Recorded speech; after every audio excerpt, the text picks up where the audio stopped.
Hello students, कैसे हैं आप सभी। बहुत बहुत स्वागत करती हूं मैं Lali Verma Magnet Brains Hindi medium में। और स्वागत करने के साथ साथ ये आशा भी करती हूं कि अपने आप का ख्याल रखते हुए बहुत अच्छे से आप वीडियो देखने बैठ गए होंगे। अच्छा, एक प्रश्न मैं आपसे पूछूं, अभी तक आपने क्या क्या सुना मुझसे, क्या क्या पढ़ा मुझसे और क्या क्या समझा मुझसे, बताइए ज़रूर। मैं कब से आपसे कुछ क्वेश्चंस पूछ रही हूँ, कुछ प्रश्न पूछ रही हूँ, कोई जवाब नहीं मिल रहा है। भाई जागो, उठो और कमेंट करो ताकि मुझे पता चले कि हाँ, मेरे बच्चे देख रहे हैं और सुनकर समझ भी रहे हैं। तो प्यारे बच्चों, आज मैं आपके लिए लेकर आई हूँ कक्षा 8वीं, जी हाँ, बिहार बोर्ड की पाठ्य पुस्तिका किसलय का पाठ है 13। नाम है दीदी की डायरी। वाओ, बड़ी सुंदर सी डायरी दिख रही है, यहाँ तो पेन भी बड़ा मस्त है एकदम। अच्छा, अब कौन सी दीदी की डायरी है, कैसी डायरी है, डायरी के बारे में पाठ लिखने की आवश्यकता क्या आ गई, यदि पाठ लिख भी दिया तो पाठ्यक्रम में शामिल करने की क्या आवश्यकता आ गई है। बहुत बड़ी आवश्यकता है, वही तो आप जानेंगे इस वीडियो में। तो बने रहना मेरे साथ शुरू से लेकर अंत तक ताकि आप जान सको कि दीदी की डायरी क्या है। और ये जो यहां पर लिखा है ना संकलित, ये कहीं कहीं से एकत्रित की जाती हैं, जैसे किसी ने लिखा, फिर किसी एक राइटर द्वारा नहीं है, किसी एक लेखक द्वारा नहीं बताया है। हिंदी साहित्य में गद्य और पद्य की विधाएं रहती है, उसमें से गद्य की विधा है डायरी लेखन। तो हम इसके अंतर्गत यही जानने वाले हैं कि गद्य साहित्य का एक और रूप है, गद्य साहित्य की एक और विधा है डायरी लेखन।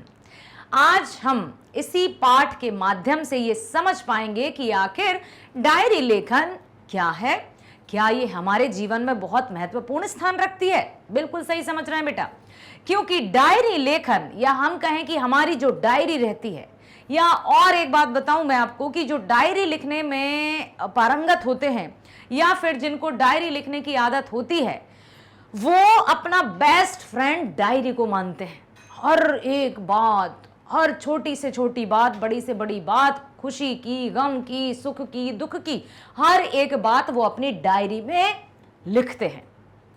इसलिए डायरी लेखन की विधा, हम कहें कि एक व्यक्ति का पूरा परिचय करा देती है कि वो व्यक्ति कैसा है। तो नए गद्य रूपी डायरी से परिचित कराता यह पाठ डायरी लेखन के साथ ही और क्या है, अप्रत्यक्ष रूप से मानवीय सरोकारों और जीवन के विविध अनुभवों का भी साक्षात्कार कराता है। अब साक्षात्कार किसे कहते हैं बताइए। साक्षात्कार, जैसे अंग्रेजी में आपने अवश्य सुना होगा इंटरव्यू, सुना है, तो इंटरव्यू को हिंदी में कहते हैं साक्षात्कार। मैंने अभी बताया ना कि एक डायरी के माध्यम से यदि हमें किसी की डायरी मिल जाए, कैसी डायरी, जो प्रतिदिन लिखते हैं, जिनको प्रतिदिन डायरी लिखने की आदत होती है और पूर्ण रूप से वे अपनी दिनचर्या में डायरी लेखन शामिल कर चुके हैं, तो वो उनके व्यक्तित्व का पूरा परिचय दे देती है एक डायरी। समझ में आया।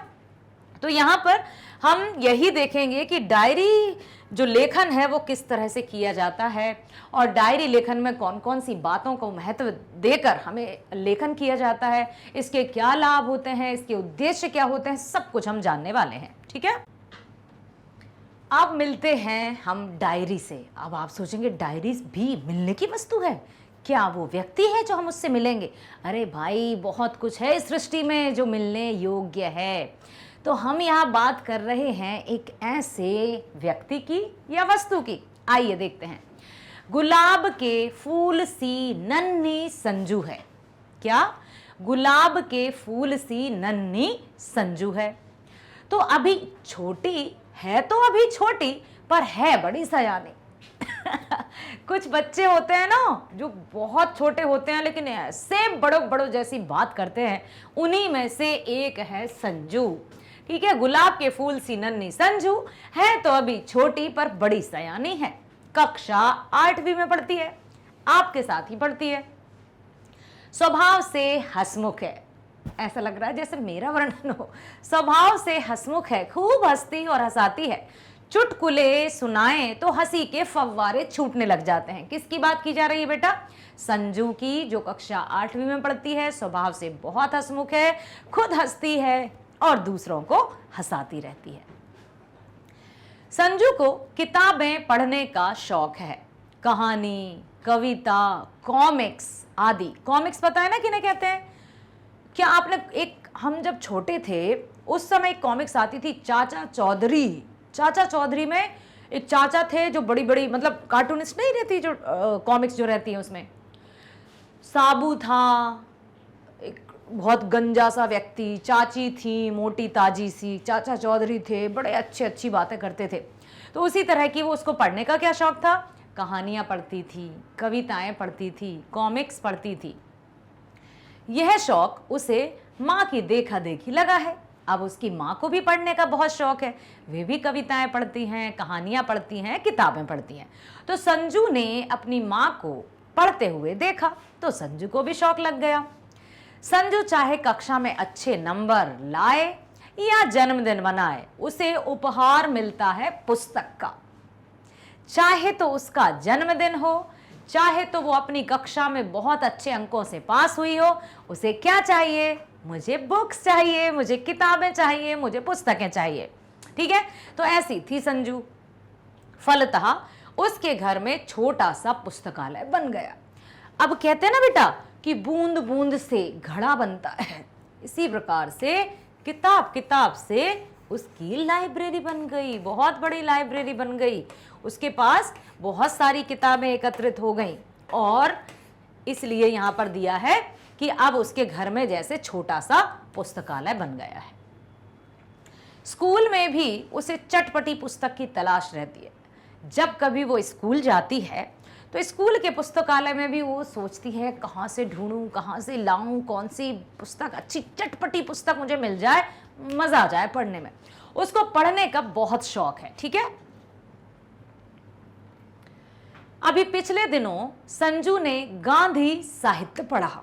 अब देखो इस कहानी का सार, इस कहानी की शिक्षा, इस कहानी का उद्देश्य आपके सामने आ रहा है। क्या है, अभी पिछले दिनों संजू ने गांधी साहित्य पढ़ा। बापू के सत्य के प्रयोग, ठीक है, सत्य के प्रयोग उसे बहुत पसंद आए। अब बापू जी का लिखा हुआ है ना सत्य के प्रयोग, आपने पढ़ा है क्या, तो उसको बहुत पसंद आया। बापू ने इन प्रयोगों को अपनी डायरी में लिखा था। संजू ने सोचा वह भी डायरी लिखेगी। ओके, अब जब वो बापू जी के बारे में उसने सत्य के प्रयोग पढ़े उसने संजू ने, तो उसे लगा कि भाई मैं भी डायरी लिखूंगी। माँ ने भी उसका हौसला बढ़ाया, हाँ हाँ बिल्कुल लिखा करो, लेकिन बेटा डेली लिखना होगी। पिताजी को पता चला तो वे भी बहुत प्रसन्न हुए, खुश हो गए। अरे वाह, हमारी संजू डायरी लिखने की कह रही है, बहुत बढ़िया बेटा लिखो डायरी। उन्होंने उसे एक सुंदर सी डायरी भी ला दी, जैसी अभी हमने देखी। देखो इस तरह की एक अच्छी सी सुंदर सी, बिल्कुल ताकि कोई गिरे, कहीं गिर जाए तो वो खराब ना हो, फटे नहीं, ऐसी सुंदर सी डायरी लाकर उनके पिताजी ने दे दी। अब संजू मुश्किल में पड़ गई। बताओ क्यों पड़ गई, क्यों पड़ गई मुश्किल में? अब वो सोचने लगी होगी, अभी उसको मत देखना, बताओ क्या सोच रही होगी वो, मैं क्या लिखूं, कहाँ से शुरू करूं, उसमें क्या क्या लिखना होगा, क्या सारी बातें लिखूंगी?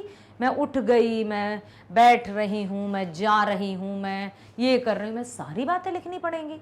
बहुत बेचारी भ्रमित हो गई कि अब मैं करूँ तो करूँ क्या। अब संजू मुश्किल में पड़ गई, वह कैसे शुरू करे। तभी उसे याद आया उसकी दीदी भी तो डायरी लिखती है, इसीलिए पाठ का नाम ही है दीदी की डायरी। संजू की दीदी भी डायरी लिखती है। उसने दीदी को अपनी इच्छा बताई। बहुत से बच्चे इच्छा बोलते हैं, इच्छा बेटा इच्छा होता है, इच्छा, ठीक है, ये वाला बिल्कुल नहीं आता है, ये गलत है, यही सही है। ठीक, तो उसने अपनी दीदी को क्या बताई, अपनी इच्छा। इसका उच्चारण कैसे करते हैं, इच्छा, इच्छा। और यदि हम बात करें परीक्षा, परीक्षा, बहुत से बच्चे परीक्षा में रा में छोटी की मात्रा लगा देते हैं, ऐसा लिख देते हैं, ऐसा, ये गलत है। परीक्षा में बड़ी की मात्रा लगती है, ये परीक्षा सही है। और क्यों की भी बहुत से गलत लिखते हैं, जैसे ऐसे लिख देते हैं, ऐसे भी लिख देते हैं, ये भी गलत है। कोई ऐसे लिख देता है क्योंकि ये भी गलत है। क्योंकि सही है क्योंकि ये सही है। ठीक है, समझ में आया? कुछ शब्द ऐसे हैं जो हम बार बार प्रयोग में लाते हैं, बार बार हम लिखने में लाते हैं, फिर भी हमारी गलतियां हो जाती। बीमारी, अब बीमारी ऐसा लिख देते हैं, जबकि ये तो गलत है। बीमारी, ठीक है, ये सही है। बीमार लिखें या बीमारी लिखें, बड़ी की मात्रा आएगी। तो मात्राओं पर ध्यान देना, उच्चारण को शुद्ध रखोगे तो मात्राएं सही होंगी, और जब मात्राएं सही होंगी परीक्षा में अच्छे अंक मिलेंगे। उसने दीदी को अपनी इच्छा बताई। दीदी ने हौसला बढ़ाते हुए कहा, यह तो कोई कठिन बात नहीं, बस रात को मन लगाकर बैठ जाओ, दिन भर का लेखा जोखा। अब जब उसने, संजू ने कहा दीदी मुझे डायरी लिखना है, तो उसके दीदी ने कहा अच्छा डायरी लिखना है, ये कोई कठिन काम नहीं है, लेकिन हाँ इतना जरूर है कि तुम जब रात में पूरे सभी, जैसे हम दिन में तो कहीं यहाँ जा रहा है, कहीं वहां जा रहा है, कोई आ रहा है, कोई जा रहा है, ये लगा रहता है, तो अब रात हुई तो पूरा ध्यान लगाकर तुम बैठ जाओ, अच्छे से मन लगाकर बैठ जाओ। ठीक है, दीदी ने हौसला बढ़ाते कहा कि अच्छी बात है, बस रात को मन लगाकर बैठ जाओ, दिन भर की सारी घटनाएं याद करो और वैसी की वैसी लिख दो। अब दीदी ने क्या कहा कि रात में मन लगाकर बैठ जाओ और दिन भर तुमने जो जो किया, सुबह उठी, हाँ फिर क्या किया, ये किया, वो किया, ऐसा किया, वैसा किया, दिन भर की सारी घटनाएं अच्छे से याद करके लिखते जाओ, वो तुम्हारी डायरी हो जाएगी। तो संजू बड़ी खुश हुई कि अरे वाह, बस इसे प्रतिदिन लिखते रहना जरूरी है। संजू ने हट करते हुए कहा, दीदी अपनी डायरी दिखा दो ना। अब बच्ची थी, तो अब बताइए थोड़ा सा, क्या दीदी ने संजू को अपनी डायरी दिखाई? पढ़कर नहीं बोलेंगे, आप बताइए, जब दीदी से संजू ने डायरी मांगी तो क्या दीदी ने संजू को डायरी दिखाई होगी? हाँ दिखाई होगी। बड़ी दीदी थी, छोटी बहन थी, इतने अच्छे से वो नया काम करने की शुरुआत करने वाली थी, तो बिल्कुल डायरी उसने दिखाई होगी दीदी ने। लेकिन ये भी कहा होगा कि संजू बस थोड़े से ही कुछ थोड़ा सा पढ़ना, उसके बाद मैं डायरी ले लूंगी, तो मैं एक मतलब तरीका मिल जाएगा कि कैसे लिखते हैं। ठीक है, तो संजू ने हट करते हुए, हट मतलब क्या होता है? जिद, जिद। संजू ने हट करते हुए कहा, दीदी अपनी डायरी दिखा दो ना, बस थोड़ा सा पढ़कर लौटा दूंगी। दीदी पहले तो हिचकिचाई, पहले क्या सोचा, नहीं नहीं दूं या नहीं, कहीं मेरी बातें ये पूरे घर में ना कह दे। फिर बात मान ली। संजू ने दीदी की डायरी के जो पृष्ठ पढ़े वे नीचे दिए जा रहे हैं। अब जो पाठ हमारा है डायरी, दीदी की डायरी, तो क्यों पाठ का नाम दीदी की डायरी रखा गया? वो इसीलिए कि संजू जो कि 8वीं कक्षा में पढ़ने वाली एक नटखट सी बच्ची थी, हंसमुख सी बच्ची थी, जब उसने गांधी जी के सत्य के प्रयोग में उनकी पुस्तक पढ़ी तो उसके मन में आया कि मैं भी कुछ लिखूं, क्यों ना मैं भी डायरी लिखूं। जब उसने अपनी इच्छा को घर आकर बताया मम्मी को, पापा को, तो दोनों माता पिता बड़े खुश हुए। फिर कहा, अरे दीदी भी तो डायरी लिखती है, क्यों ना उनसे ही आइडिया ले ली जाए, तरीका ले ली जाए। दीदी से मिली तो दीदी ने कहा बिल्कुल लिखो। और अब दीदी से वो कहती है कि दीदी आपकी जो डायरी है मुझे थोड़ा सा पढ़ने को दो ना, ताकि मैं डायरी लिख सकूं। अब जो भी डायरी संजू ने अपनी दीदी की पढ़ी है, वही वे जो पेज पढ़े गए हैं उसके द्वारा उन्हीं का ये विवरण आपके समक्ष है। बात कब की है? 1 जनवरी सन 1997, 1 जनवरी 97 मतलब 1997, 1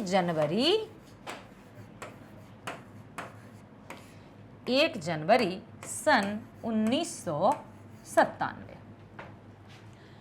कॉलेज में कक्षा के सामने ठक ठक होती रही। कारीगर पत्थर तराश रहे थे। एक छोटी सी छेनी से वे पत्थर में फूल पत्तियां उकेर रहे थे।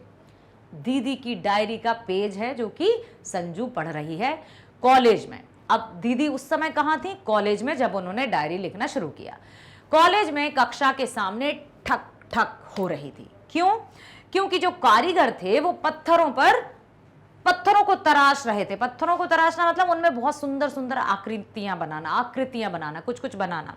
एक छोटी सी छेनी होती है, बिल्कुल पतला सा एक लोहे का औजार, जिससे बारीकी से कलाकृतियां बनाई जाती है। एक छोटी सी छेनी से वे पत्थर में फूल पत्तियां उकेर रहे थे। अब दूसरा दिन 2 जनवरी 97। आज सुबह शीला के घर गई। वह स्नान घर में थी। अकेली बैठे बैठे क्या करती। पत्रिका का पुराना रंगीन पृष्ठ नजर आया, उसी को उलटने पलटने लगी। इसमें एक चुटकुला बहुत मजेदार था। हंसते हंसते लोटपोट हो गई। अभी डायरी लिखते समय भी हंसी नहीं रुक रही है।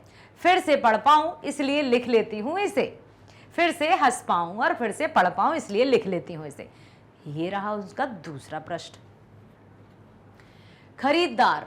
अब देखो, जो चुटकुला कहां पढ़ा था दीदी ने, उसकी दीदी ने पढ़ा था उसकी सहेली शीला के घर की मैगजीन में या पत्रिका में। तो शीला, संजू की बहन अर्थात संजू की दीदी, अब के पेज पढ़ रही है वो उसकी डायरी के, और संजू की दीदी ने ये लिखा था कि आज सुबह शीला के घर गई। वह स्नान घर में थी, वॉशरूम में थी।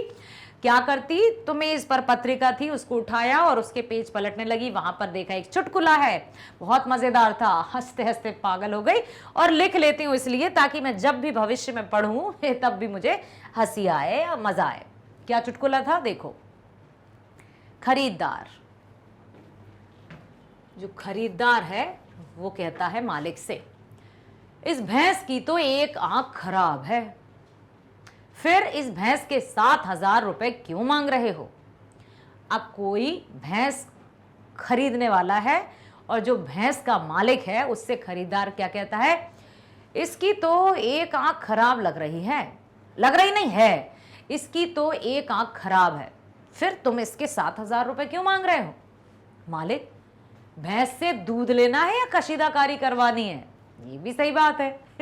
भैंस के मालिक ने कहा कि तुम्हें भैंस से दूध चाहिए या उससे कोई कशीदाकारी करवाना है, कोई कलाकारी करवाना है, कोई आकृति बनवाना है। मां को कल रात से मलेरिया है। ये हो गई उसका, ये था चुटकुला, ठीक है। अब मां को कल रात से मलेरिया है, मैं तो रात भर उनके पास बैठी रही। खाना भैया ने बनाया, आलू मटर की सब्जी बनाई, गरम गरम रोटियां सेक ली। मैंने ज्यों ही पहला कौर मुंह में डाला तो फीका लगा, नमक तो था ही नहीं। माँ ने पूछा, सब्जी कैसी बनी। मैंने कहा, बहुत स्वादिष्ट है। अब जबकि भैया नमक डालना भूल गए, तब भी क्या कहा, बहुत स्वादिष्ट है, ठीक है। इधर भैया का बुरा हाल, आंखें नीची, क्या करे बेचारा भैया। पर इससे क्या, नमक नहीं था तो कोई बात नहीं, बाद में डाल दिया गया। सोच रही थी अगर भैया 2 बार नमक डाल देते तो। एक बार यदि कोई भूल हुई है उसको सुधारा जा सकता है, लेकिन यदि दूसरी बार भी वही भूल हुई है तो फिर वो गलती गिनी जाती है या उसको गलती माना जाता है। तो वो ये कह रही है कि एक बार यदि नमक डालना भूल गए तो कोई बात नहीं, डाला जा सकता है। यदि मान लो भैया नमक डालकर भूल गए होते और दोबारा डाल दिया होता तो क्या होता, खाने लायक नहीं बचती सब्जी। तो कोई बात नहीं। अब पहुंच चुके हैं तीसरे दिन पर, 3 जनवरी 1997। पिकनिक का दिन रहा आज का। जहां हम गए वह स्थान बहुत सुंदर था। कैसा सुंदर था, हरे हरे वृक्षों से घिरा हुआ, पानी से लबालब भरा हुआ एक सरोवर। बताओ आप कहाँ कहाँ पिकनिक गए हो, बिहार में कौन कौन से पिकनिक स्पॉट हैं या पिकनिक दार्शनिक स्थल हैं, ऐसे पर्यटक स्थल हैं, उनके बारे में हमें बताइए ताकि हम भी कभी आपके बिहार आ सकें और वहाँ के स्थानों का आनंद उठा सकें। मुझे बताइए कि बिहार में और कौन कौन सी, जैसे हमने इससे पहले एक पाठ पढ़ा था विक्रमशिला। विक्रमशिला, यस बिल्कुल सही, बौद्ध धर्म का शिक्षा केंद्र विक्रमशिला विश्वविद्यालय। वो ऐसा दिल और दिमाग में छप गया है कि बस उसकी कलाकृति, उसका प्रसिद्ध होना, उसका अपने आप में अनूठी पहचान बनाना वास्तव में एक अनोखी बात थी। तो और भी कई स्थान होंगे, हमें बताइएगा जरूर। अब यहाँ पर कहते हैं कि भाई पिकनिक का दिन था, जहाँ हम गए वह बहुत सुंदर था स्थान, हरे भरे वृक्ष और पानी से लबालब भरा एक सरोवर, सरोवर मतलब तालाब, शांत वातावरण, स्वच्छ वातावरण, पक्षियों की चहचहाहट। वहां पहुंचकर हम छोटी छोटी टोलियों में बट गए। अब टोली क्या होती है बेटा?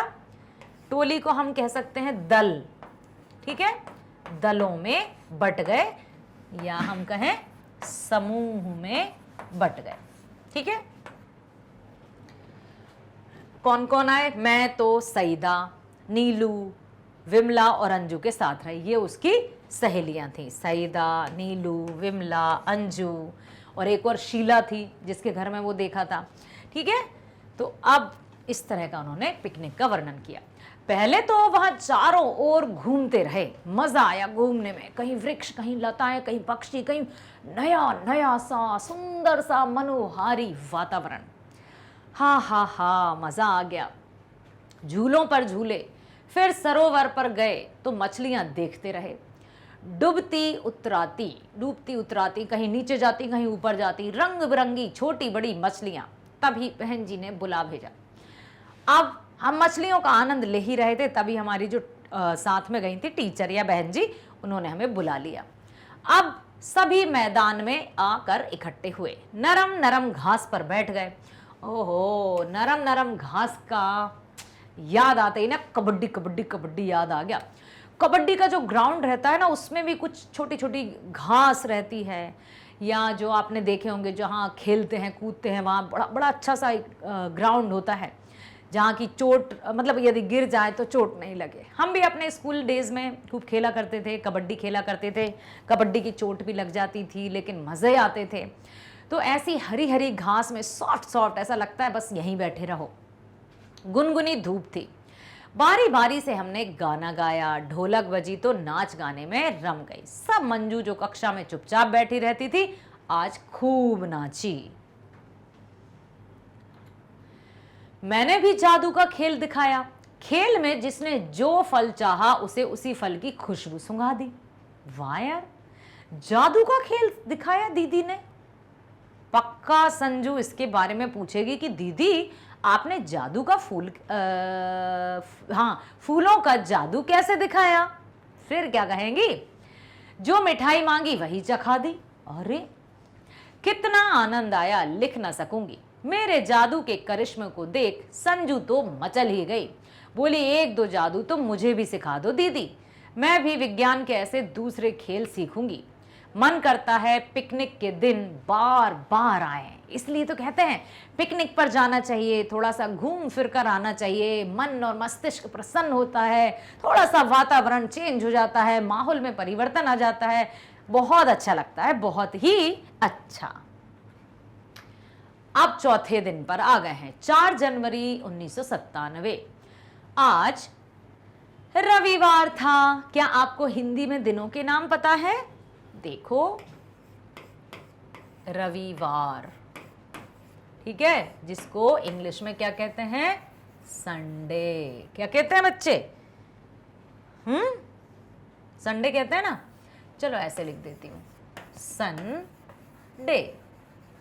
फिर आता है हमारा सोमवार, सोमवार, जिसको कहते हैं मंडे। फिर आता है मंगलवार, पता है सबको? ट्यूसडे। फिर बुधवार, वेंसडे।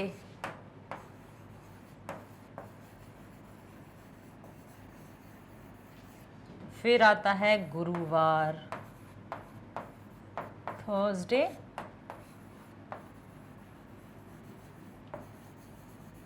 और शुक्रवार, जिसको कहते हैं फ्राइडे। और बाद में जाएगा हमारा शनिवार, जिसको कहते हैं सैटरडे। ठीक, ये हो गए हमारे हिंदी के दिन। 1 2 3 4 5 6 7, वाह, ये 7 दिन होते हैं यार, लेकिन कितने जल्दी निकलते हैं, कितने जल्दी निकलते हैं। सब ईश्वर की लीला है, मजा आ जाता है। अब रविवार की सब बड़ा बेसब्री से इंतजार करते हैं, क्यों? छुट्टी। यस, आज रविवार था, कहीं आने जाने की इच्छा तो थी ही नहीं। माँ ने चाट बनाई, जमकर नाश्ता किया, चाय की चुस्कियां ली और फिर सुबह सुबह ही बैठ गई। सोचा वह पुस्तक ही पढ़ डालूं जो कल पुस्तकालय से लाई थी। नाम तो बड़ा अजीब था, तोतो चान। एक जापानी लड़की की कहानी है, बड़ी मजेदार। जिस स्कूल में वह पढ़ती थी वह रेल के 6 डिब्बों में चलता था। ओ, तोतो चान जो कहानी पढ़ी है, जिस स्कूल में वो पढ़ती थी वो स्कूल नहीं था, वो ट्रेन के डब्बे थे, रेल के डब्बे थे 6। जो जहां चाहे बैठे, जो चाहे पढ़े, शिक्षक का कोई डर नहीं, पूरी आजादी। तोतो चान एक मनमौजी लड़की जिसे अपनी शरारत के कारण कई स्कूल बदलने पड़े। वह यहाँ रेल के डिब्बे वाले स्कूल में जम गई, उसका जीवन ही बदल गया। मुझे यह पुस्तक बहुत अच्छी लगी। सोचती हूँ क्या हमें भी पढ़ने की ऐसी आज़ादी मिल सकती है।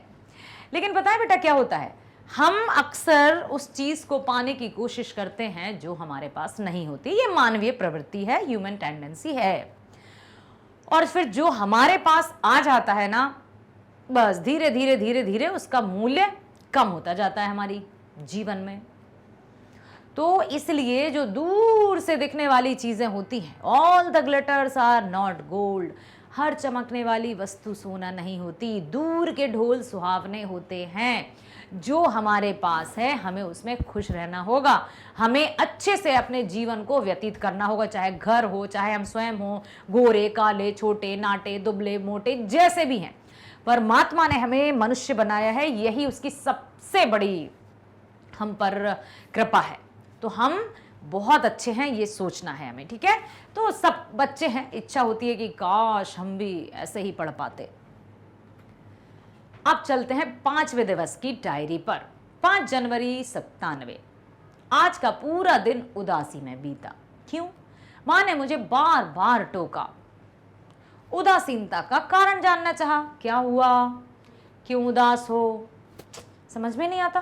कभी कभी ऐसा लगता है नहीं यार, नहीं पता क्या हो गया, कुछ समझ में नहीं आ रहा, नहीं पता, कुछ अच्छा नहीं लग रहा। क्यों? नहीं पता ना, बस कुछ अजीब सा लग रहा है। ऐसा क्यों? तो ऐसा ही हुआ होगा, पर मैं कुछ बोल ही ना पाई। क्या बताऊं, वह मेरी सहेली नीलू है ना, कल से पढ़ने नहीं जाएगी। अच्छा, हर एक उदासी के पास, हर एक उदासी के पीछे कारण तो होता है। 1 महीने बाद यह गांव भी छूट जाएगा। उससे उम्र तो मेरी जितनी ही है, पर घर वाले उसके हाथ पीले करके ही दम लेंगे। अब उसकी शादी होने वाली है। कौन? नीलू की। मुझे मिली तो गले लगकर रोने लगी। कहती थी बहन, पढ़ने का बेहद मन है, पर क्या करूं, कोई मेरी बात सुनता ही नहीं। इसलिए संजू की दीदी उदास थी। और आपको पता है, पहले लड़कियों की शादियां बहुत जल्दी कर दी जाती थीं, 12 वर्ष की आयु में, और उससे पहले यदि हम कहें तो 9 वर्ष की आयु में। और यदि हम बात करें ना महादेवी वर्मा की बात करें, 5 साल में विवाह हुआ था, 9 साल में गौना भी हो गया था। तो बहुत कम आयु में शादी हो जाती थी। बालिका वधू एक सीरियल आता था, बाल विवाह होते थे। धीरे धीरे धीरे धीरे धीरे आयु बढ़ी, फिर 12 वर्ष, फिर 14 वर्ष, फिर 18 वर्ष। 18 वर्ष में माना कि हाँ भाई अब बालिग हो गई है लड़की, अब लड़की का विवाह किया जा सकता है। लड़की की आयु 18 वर्ष और लड़के की आयु 21 वर्ष, ठीक है। तो इस तरह से हो गया। लेकिन अब बेचारी नीलू का पढ़ने में तो बहुत मन है, पढ़ने का भी बहुत मन है, इसलिए वो संजू की दीदी से बहुत गले लगकर रोई कि मेरा पढ़ने का बहुत मन है, लेकिन क्या करूं, घर वाले मानते ही नहीं है, कोई मेरी सुनता ही नहीं। नीलू कक्षा में अव्वल आती थी, फर्स्ट आती थी। अव्वल मतलब क्या होता है? फर्स्ट। खेलने कूदने में भी किसी से कम ना थी। एक ही प्रश्न रह रहकर मेरे मन में उठ रहा है क्या लड़कियों को पढ़ने का पूरा पूरा अवसर नहीं मिल सकता? क्यों? क्या लड़कियों को पढ़ने का पूरा पूरा अवसर नहीं मिलना चाहिए? दुनिया भर की लड़कियां आज क्या क्या करतब दिखा रही हैं, कितने क्या क्या नहीं कर रही हैं। हम हैं कि चौके चूल्हे के चक्कर से किसी तरह उबर ही नहीं पाती। मुझे तो नीलू पर भी गुस्सा आता है, आखिर कब तक अपनी इच्छाओं का गला दबाती रहेगी। मैं तो यह स्थिति कदापि नहीं सहती। ठीक है। 6वां दिन 6 जनवरी सन 97 अर्थात 1997। स्कूल जाने के लिए समय पर घर से निकली, तपाक से छींक हुई। अच्छी छींक दिया, जैसे कहते हैं ना, अब ये एक विचार धारणा है ना, धारणा कि यदि छींक दिया है तो थोड़ा रुक जाओ, आगे मत बढ़ो। तो जैसे ही वो स्कूल जाने के लिए निकली, अच्छी आ गई, उसको छींक आ गई। रिक्शे वाले ने छींका था, दादी माँ ने आवाज लगाई, बिटिया आज स्कूल ना जाओ, देखो रिक्शे वाले ने छींक दिया है। ऐसा मानते हैं क्या आप कि यदि कहीं बिल्ली रास्ता काट जाए तो थोड़ी देर रुकना है, यदि छींक आ जाए तो भी थोड़ी देर रुकना है? अब ये हुआ, सामने की छींक है, मेरा मन भी मैला हो गया था। एक पल सोचा रिक्शा लौटा दूं, तभी याद आया आज तो हमारी कक्षा को अभिनय करना था जिसकी मैं प्रमुख पात्र थी। मैं भला कैसे ना जाऊं? यदि मैं नहीं गई तो अभिनय अर्थात जो नाटक होने वाला था उसका क्या होगा? उससे तो मेरा अत्यंत लगाव है, जो होगा सो देखा जाएगा, मैं तो जाऊंगी चाहे कोई छींके या कुछ भी करे। हिम्मत करके चल ही दी। अभिनय में मैंने भी भाग ले लिया। ठीक है, अब देखते हैं। हमारा अभिनय सभी ने सराहा, मजा आ गया अभिनय देखकर। सभी ने, सभी इसके जो मित्र थे, सब ने अपने अपने अभिनय को, जो पात्र जिस भी किरदार में थे, बहुत अच्छे से उन्होंने निभाया। खूब तालियां बजाई। मैं तो व्यर्थ ही छींक से डर गई। उल्टे मुझे पुरस्कार भी मिला, बेस्ट कैरेक्टर अवार्ड। ठीक है, शाबाशी अलग। आगे से मैं शकुन और अपशगनों के फेर में पड़ने वाली नहीं हूं, बिल्कुल भी। अब समझ में आया कि कहीं बिल्ली ने रास्ता काट दिया, कहीं छींक दिया, कहीं ना कहीं हमने सुना है, हम लोग भी भारतीय ग्रामीण कल्चर में ही निवास करने वाले हैं, तो आज भी ऐसा होता है, आज भी कि छींक आ जाए, थोड़ा सा रुक जाते हैं, रुकने में क्या जा रहा है, अच्छा 1 to 10 काउंट कर लेते हैं फिर चले जाएंगे, ऐसा होता है। तो लेकिन ये सारी चीज़ें हैं नहीं कि भाई इनसे अशुभ होगा या शुभ होगा, ऐसा कुछ है नहीं, लेकिन एक मानसिक धारणा बन गई। बल्कि अब यदि आप लोगों की बात करें तो ये न्यू जनरेशन में ये अब कुछ नहीं है, छींक आए या कुछ आए वो अपना काम करते हैं। ठीक है, चलो देखते हैं। अब चलते हैं हम 7वें दिवस पर, 7 जनवरी 97। आज कुछ अच्छा नहीं लग रहा है, ना पढ़ाई में मजा आया ना खेल में, कोई डांट डपट भी नहीं हुई। कभी कभी सोचती हूं सब लोग लड़कियों को ही क्यों डांटते हैं। चलो अब चलते हम शब्दार्थ पर। एकाग्रचित्त, एक ही विषय में ध्यान को लगाना, स्थिर चित्र जिसको कहते हैं कॉन्सेंट्रेट। स्वादिष्ट, आहा हा, भैया ने जो सब्जी बनाई वो बहुत स्वादिष्ट है, जबकि नमक तो डाला ही नहीं था। खुशबू, सुगंध। सयानी, चतुर, कहते हैं लड़की सयानी हो गई, इसके हाथ पीले कर दो। करिश्मा, चमत्कार, करतब। शरारत, चुहलबाजी, तराशना, आकार देना, लबालब, पूरी तरह से भरा हुआ। करिश्मा, चमत्कार, उकेरना, नक्काशी करना।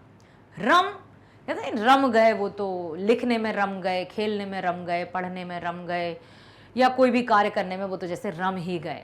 रमणीक, तराशना मतलब सजाना। ठीक है, बहुत बढ़िया। ये थी दीदी की डायरी। सच में दीदी की डायरी में तो हमें भी बहुत मजा आया। तो आप भी कोशिश कीजिए कि आप भी डायरी लिखें, और डायरी लिखना हमें बहुत रोचकता प्रदान करता है हमें। और जब हम कभी फुर्सत में कभी अपने ही विगत दिनों के पन्नों को पलटेंगे तो हमें भी बहुत कुछ अनुभव होगा और मज़ा भी आएगा। मेरे प्यारे बच्चों, बने रहो इसी तरह से मैग्नेट ब्रेन्स हिंदी मीडियम पर। मिलते हैं नेक्स्ट वीडियो में। स्वस्थ रहिए, खुश रहिए, bye bye, thank you so much.